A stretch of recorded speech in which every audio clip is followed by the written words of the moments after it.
Welcome to my office. Today we're going to talk about yarn. I want to show you the different weights and some different fibers of yarn so that when Gemma and her friends are talking about yarn, you can have a better idea of what they're saying. We're going to try to keep it away from shadow as we get it out.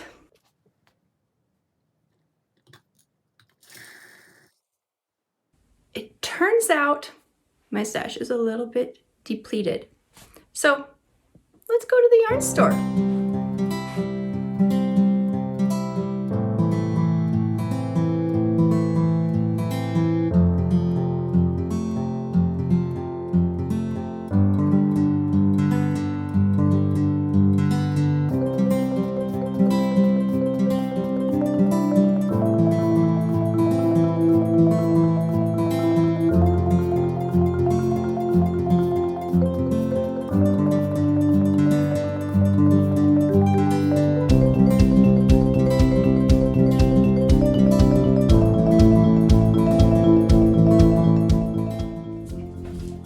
We're back.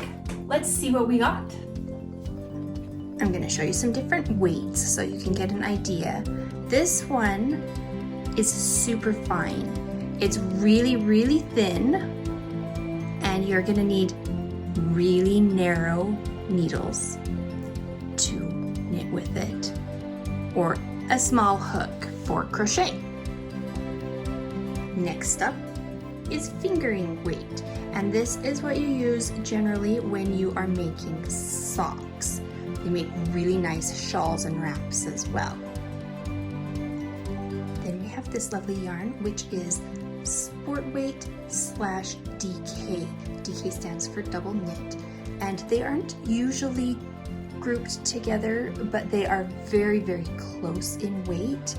Next up is worsted weight, and this is just kind of the standard weight that, like, if you go to the craft store and you're just looking for a general yarn, this is the weight that you will usually find.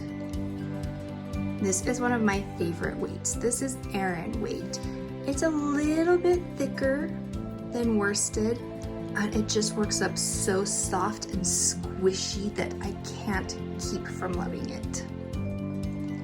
This one is bulky weight, a little thicker than Aran. It makes really soft, cozy socks, like slipper socks, if that's what you are looking for. And finally, we have chunky.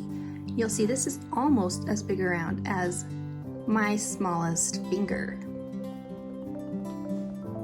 You can get different effects when you're knitting by using the different weights or by holding more than one strand together. You can even hold strands of different weights together when you're knitting. This cowl was made holding 2 strands of the yarn together, and it gave it a really different effect than what the pattern called for.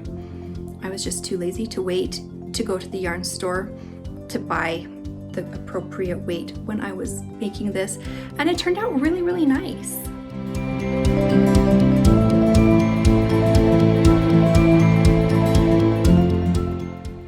Not only does the weight make the yarns different, but the fibers that they're made from do as well. So I want to show you some of the different fibers, and then I'm going to also show you how some of them look when they're worked up. Someone is considering attacking the yarn, causing trouble. Who could that be?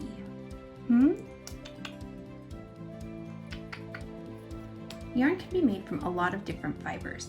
My favorite to use is wool.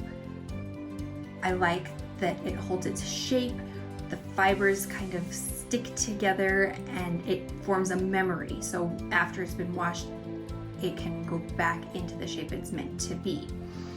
But I want to show you some of the other things as well. This one is made with cotton and linen and nettle, so all natural fibers, which I really like. This one is also natural fibers. This has merino in it, but it also has alpaca. So you'll notice it's got a little bit more fluff around the edges, and that is the alpaca. Alpaca is really soft and fluffy, and it forms a good halo once it's all knit up. This hat was knit with alpaca, and you can see the halo to it. You can see how it's got like this buzz here, and that's the halo. And depending on how tightly knit it is, can help the halo to vary. If it's a looser knit, it's going to have more of a halo. If it's a tighter knit made with smaller needles, it's going to have less halo to it. This one is a superwash wool. That means it has been treated so that it can be machine washed and even dried without felting or shrinking, which if you've ever washed something in the washing machine that is wool and has not been superwashed, you'll know it doesn't come out as it went in. So usually if I'm making a gift for someone and I want it to be wool, I will use superwash, because then if it happens to go in the washer, it's not a problem. It just falls back into shape. This hat was made with superwash merino wool. And you'll notice it has really nice stitch definition. You can see all of those little V's on the knits and all of those purl stitches, really nice and clean. And this can go into the washer and come back out looking just the same. So it's really nice for hats or for anything else that you know you're going to have to wash a lot. I do have this yarn that is 75% acrylic and 25% wool, so you do have some natural fiber in there. Acrylic is what you're going to get if you go to a craft store just to get craft yarn. That's going to be 100% acrylic, and you know how that feels, and it can be a little bit scratchy sometimes. So adding a little bit of wool can help with that. A lot of sock yarns are wool, but they also have nylon in there that helps keep the shape, keeps those socks from falling down while you're wearing them.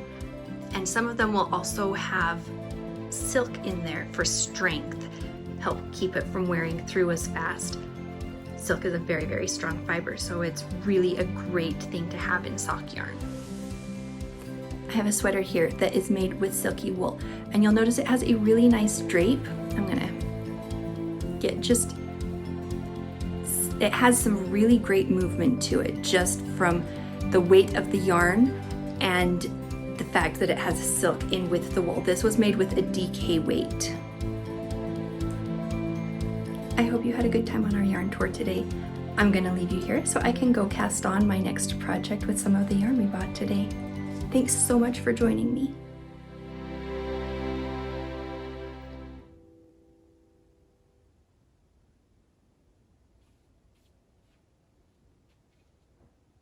Shadow.